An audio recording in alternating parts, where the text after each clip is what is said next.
মানে জোশ থাকা দরকার। সে গিটার ফিটার বাজবে, যা যা করে সেই যেটা মিউজিক দিবে সেই লাগবে।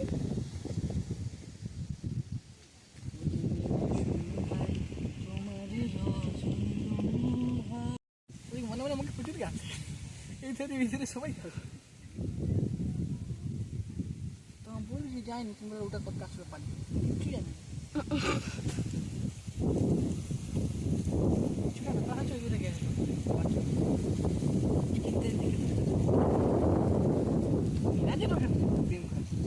খেতে তো হবে।